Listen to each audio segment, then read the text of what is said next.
on the PC side, there is software available that allows you to connect different audio sources within the same laptop. And being able to connect different sources via a virtual audio cable is how I'm wiring vMix to Zoom. If you're not familiar with virtual audio cables, it's vb-audio.com, or you just search for virtual audio cables.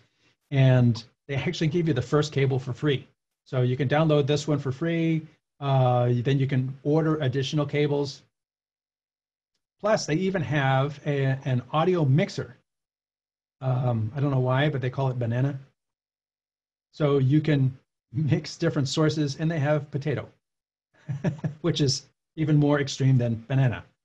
And what this allows you to do is have your different sources and your different destinations all in a mixer, so you can manually adjust the audio levels as well, which is cool for apps that don't allow you to do that.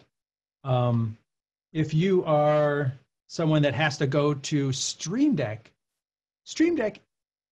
or is it Stream Deck? The one with the duck.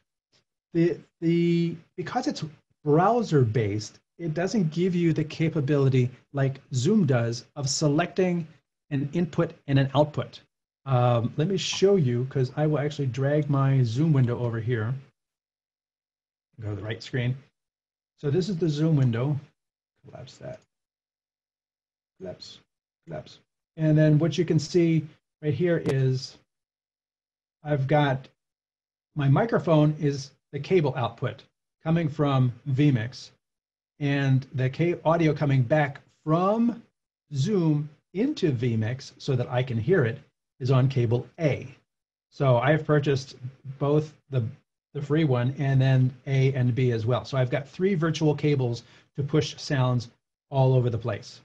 And that has come in handy, for instance, in one event where the remote guest was not someone who was familiar with vMix, and when they tried to connect, they had firewall issues.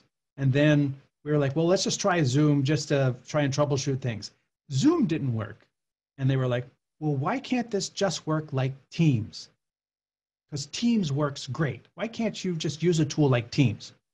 Well, the only reason Teams works is because their IT department opened the specific ports for their version of Microsoft Teams to work. And they closed all the other ports. That's why the other things don't work, but Teams does. It's not that Teams is a better app. It's just that, you know, their IT department had opened those ports available.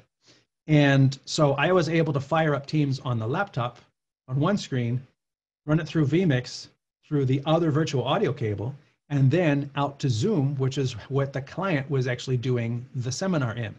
It was a lot of work for a laptop, and I would highly recommend using a desktop, because in as much as vMix and some of the other multi-camera live switch apps are able to leverage a graphics processor for handling things, the Teams and Zoom do not.